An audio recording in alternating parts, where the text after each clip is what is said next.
Last week, we ran a bunch of Ninja games, and it got me thinking, where does this all come from? Ninja Gaiden 3, by the way, extremely violent, but we ran Ragebound, and then we also ran Shinobi, at least the demo. I was gonna say Double Dragon. I don't know, maybe not. It's like a bit of a stretch. Yeah, Street Fighter kind of. Yeah, but I was really fascinated because growing up, Ninja Turtles was like the show as a kid growing up. And even then, I didn't even think about how odd the show was. First of all, you have a rat, you have turtles. It's just a weird story, like what the hell's going on? The rat was watching the dojo master, picked up kung fu or some martial arts from the ninjutsu or whatever. Apparently it's ninjutsu. Yes. Okay, the way of the ninja. The way of the ninja. Okay, so the show's really weird, but that's not really where it starts. The show as a whole is really weird, but even if you go further back, even just to the premise, the title, Ninja, and then how did this come out in the 90s? And then I started thinking about what was going on in that time frame. And in the really predominantly in the 70s, I think, is when you had the Bruce Lee era. And so that's when you also had Chuck Norris and a lot of those Master of the Dragon movies. What would you call that genre? Kung fu. I think kung fu was the word that umbrella most of these movies. Like when someone went, they would say, I want to go watch a kung fu movie. I think that's what it embraced. All of the Asian culture, fighting, the martial arts. The martial arts, it kind of stemmed out, but it all started from ninjutsu. And that started back in post-World War II era when Japan was trying to identify itself again. And one of the things that they reached back to were the roots of back in 15th century when they had the practice of actual origin style ninjutsu, which is more focused on necessity, stealth, and I forget what the last one is, but basically like it wasn't the honorable type of fighting like samurais, you know? Yeah. Yeah. No. I kill you. I kill you. You never see me. You never hear from me. Yeah. Almost honorless at the time. I had way back because I was in the same little like thought space of like, where the fuck? I saw Raphael's fucking weapons. The little. Oh yeah. I was like, what the fuck are those? Yeah. I was like, spins on everything too. Like it doesn't seem like an advantageous weapon. I mean, and then looking into it, Until got a stick. So supposedly there's supposed to be like poetic for each person's traits. Like Donatello's the smart one of the group, but he's given a stick. That way he can be innovative with the tool. Leonardo's given the most lethal weapon because he's the most responsible one and he's the leader. He has the burden of leadership. Mikey is the most reckless one of them all, but he's given a nunchuck, something that you have to have precision. Yeah. And smack yourself in the head with a wooden nunchuck. Raphael, hot-headed, given the most short-range weapon to combat his ruthlessness. But I'm like, that's very poetic. But I feel like that's borderline, that's half bullshit. Like they came up with the poetry after the concept. They just gathered these ninja tools and they're like, okay, just throw them on some turtles. The Raphael's, I think it's called a scythe. It was a garden tool.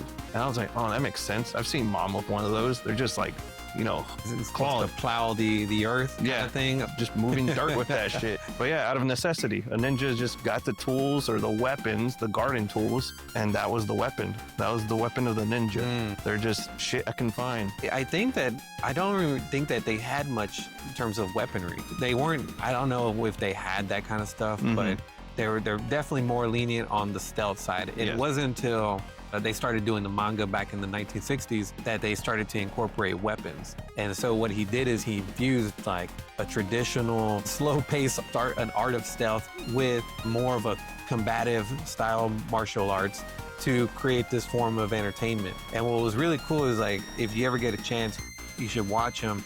They're more like still motion type mangas because it's like one image, they tell a story, then another image. So how does an old-fashioned manga look? Because usually now, today's generation of manga is like a comic book style art, I guess. It reminded me of kind of like a calligraphy style, like the wet ink, the black and white type of style.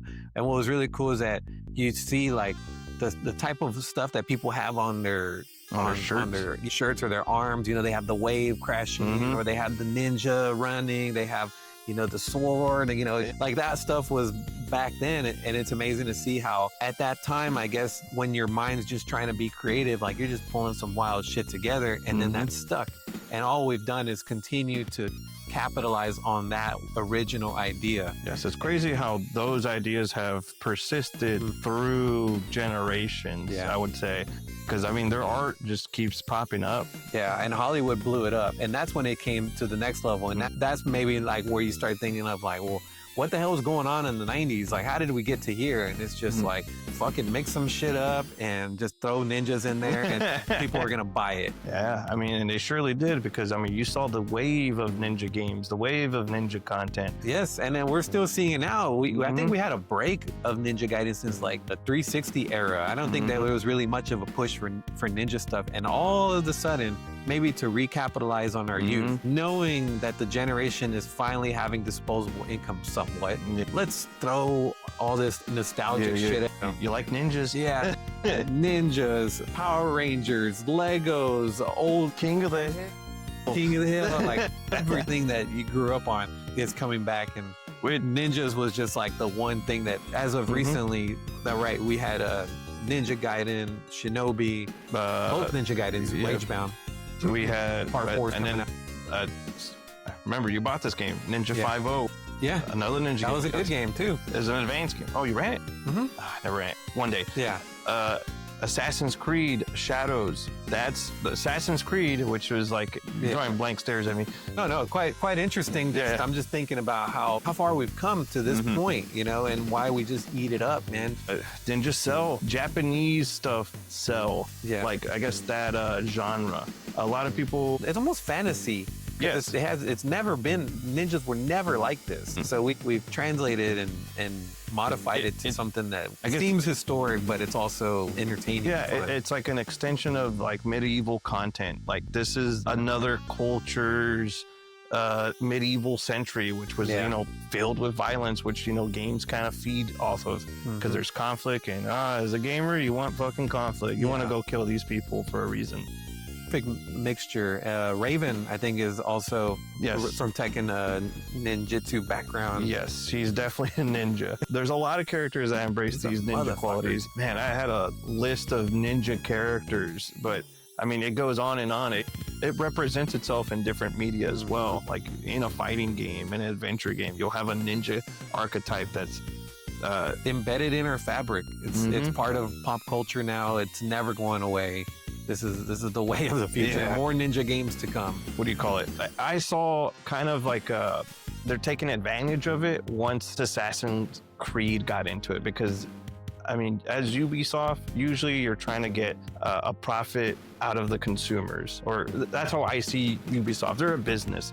And they're like, oh, Japanese is selling. Let's make a game all about Japanese stuff. And back to run it. Like, is it? I never bought it. Okay. I was like, I was gonna say maybe we're at the point of maturity for the game now. I think so. Like, going back and playing most of these games, I feel a lot better. That's what I was thinking. Norse mythology was another genre. Yeah, they definitely milked that just 5 years ago. And Assassin's Creed did the same shit. They had as soon as everybody saw that God of War going to Norse mythology. God of War? Yes, God of War. There's a lot of content going off of Vikings, and then that was the genre that everybody was kind of pulling from. But yeah, I think we're in the Japanese era of a lot of things. Yeah, there's like gaps. There's like 10, 15-year gaps. They almost like burn it out, and then they let it sit for a little bit, and then come right back with another wave. So we're in the milk it as much as you can. People are gonna buy it. I'm gonna get tired of it. I'm gonna miss another genre. Like, oh, I haven't seen a knight in a minute. I wanted to wrap it up on this question, which is Ninja Ragebound. I wanted to give it a quick review. I thought it was pretty good. The frames were really shitty. Would you buy the physical copy? And why do they do this? Why do they push out the digital and then they release a physical later? So two-part question. It's funny that you say that, because I just watched the video talking about another game about the exact same situation, and it made sense once they brought it up. So they do the digital version first because they don't know, or they can't anticipate all of the bugs that are going to be coming out with it. So they're going to release this digital content I'm assuming to the best ability they can, to it being polished. Okay, so we're like in a beta phase right now. Basically, like we are pre-alpha, basically. Okay. Beta. Yeah. We're in a beta phase. I want to go Beta bitches. Buy it. test it out so I can sell the real one. I'm pretty sure you saw the marketing from Limited Run because we're subscribed to the emails. Eartheon. Okay. It's the shmup. It's the Sega-based shmup. You've definitely seen the cover art. I just can never read the fucking font. Yeah, I thought about that too. I was like, how did they put those words? Yeah. Eartheon, like what the I completely misread it and I was like, that's not what it is. Anyways, they're talking about that and they got a little controversy because they made a post stating that, hey, we're noticing a lot of people are ripping the game and getting the ROMs out there. Please don't do that because that interferes with our generated income from this. Like, oh yeah, that's Yeah, exactly. Okay, they're just like begging people, don't what do you call it? Don't support this because at the end of the day, this money has to go back into the game that I'm going to physically release. And I'm like, okay, why is that part of the plan? And even the YouTuber, I don't know if they're My Life in Gaming, but even they made the comment of like, hey, I don't support stealing in any way. Like if you take something like in any manner, whether it's digital or physical, like if you take something and then you go and sell it, you're a thief. But if you buy the game and you rip it and do whatever you want, it's your game. And at the end of the day, if you're doing something fun to promote gaming and you just want to go into the depths of data mining and seeing what this game is about and we're pushing it, then I mean, that's what gaming is all about. What's shitty is that you buy the digital and then the physical comes out. And then you want a physical and then... So that's milking. That's the milking part. Yeah, that's kind of annoying. Yes. Like if you buy the digital, I feel like you should get a pretty good discount on the physical. I mean, because what is the physical but a key to what you already have? All you're doing is buying the cover at this point. And I don't know the case with Ragebound. Maybe Ragebound is all, it's going to be all in the game. So that's another thing is the whole game in there, because if not, the argument for physical is even less. Yeah. I do get frustrated when I have to buy a game twice, but I could just wait for it and buy it once. But you know damn well I'm not gonna, Yeah, and totally off topic. I bought a game for the 360, did not work because it needed online support. Oh, you're talking about did it? That never got it to work. Terrarium. I don't know if it. I mean, we read it didn't need it. What's that? Terrarium? We read somewhere online. I don't know, but it's nice if you can have it physically. Yes, you don't have a paperweight. And especially like Ninja Ragebound. So what do you think, aside from the frames? It's a good game. It's a great game. Frame rate, me just knowing... Any different to it? Like, did you feel as differentiating factors from this and other 2D games that they're generating? Like, this seems like the same template everyone's like that they're going with. I do feel like this one was, I told you, I went back and played Ninja Gaiden 1. And I know, right? It wasn't my choice. Miranda saw the Ambernick. She picked it up and she was like, ooh, Ninja Gaiden. You saw the cover art. The cover art, a cool ninja like that. She said she grew up with it. So, I mean, there's some merit to that. It's a really hard game. I think it's just a hard game in general. It is, but once I saw her get to level 2 or 3 further than I ever did, I was like, fuck that. If she could do it, I could do it. There's some bullshit in there. Those fucking birds and just falling to my death. 2 things that combat that. The Switch save states and the Ambernick save state. Yeah, you can't play original hardware. I can. I don't want to. Yeah. Dude, I got a lot of shit to do, and if I gotta go all the way up to stage 3, turn the fucking game off, come back, and I gotta start from stage 1 again, then I'm gonna be less persuaded to beat the game. But I think having some type of loading, saving, maybe it already has it in there, but I'm not fucking using it. Being able to go back and just retry my mistake was nice. The separating factor that you're asking about in that game was this game's really simple. You slash, you kill the enemy. You don't gotta fucking keep slashing until you get to the boss, of course. But it's almost like a precision game. Like, be accurate with your slashes, with your slices, and you're rewarded with that because they immediately die. You don't have to go through this bullshit of like, oh, I didn't know this enemy took 2 hits. Yeah. So everything basically dies in 1 hit, and Ninja Gaiden Ragebound capitalizes it by having this feeling of momentum. That paired with the dash mechanic, like you can dash, go to an enemy, you can do the thrust move, which I thought good animation and good feeling. If you can bob and weave to killing your opponent, it feels like such a great game. I think Shinobi was lacking in some areas. Yeah. Once I had a direct comparison to another ninja game, 2D, I was like, God damn, it's like the same. Yeah, that's what I'm saying. It's all at once. How can you not think about ninjas right now? I was like, something's off. Like, why do I have this combo system? Like, why am I doing combos? None of it felt like it was an impact. And then I had the fire breath technique. I'm criticizing the game heavily without putting too much mileage in it, especially as a demo. But I felt like in this first stage of Ragebound, compared to the first 10, 15 minutes of Shinobi, there was a better experience in Ragebound. And they both went different routes. You would have thought Shinobi would have gone the route of sprite work. It did so good in sprite work. Right. Shinobi 3 was so good. And then with Ninja Gaiden, you could have seen them gone with a more animated style. Because they've broke that mold. And Shinobi broke the mold too, but you could have seen this an opportunity to get back to the roots, and they went. Once I saw there's a preview, like maybe a year or two back, that they're going the Streets of Rage 4 artwork route. Yeah. I was like, okay. I remember when I first saw Streets of Rage 4, and I was like, I don't like this art style. This is like cartoony. Yeah. This is like, this looks cheap. But then I played it and I was like, this is anything but cheap. There's a lot of good animation, a lot of... they did it. Yes. It took like 3 studios to put their heads together. One dedicated just for fucking music, one for the mechanics, and the third for the art. I was like... That's how they should build games. I think so, because I mean, none of them fucked up. I would have never expected Streets of Rage to have been able to one-up its past. I didn't think so either. Playing part 1 and 3, skip 2. No. Playing part 1 and 2, skipping 3. Yeah.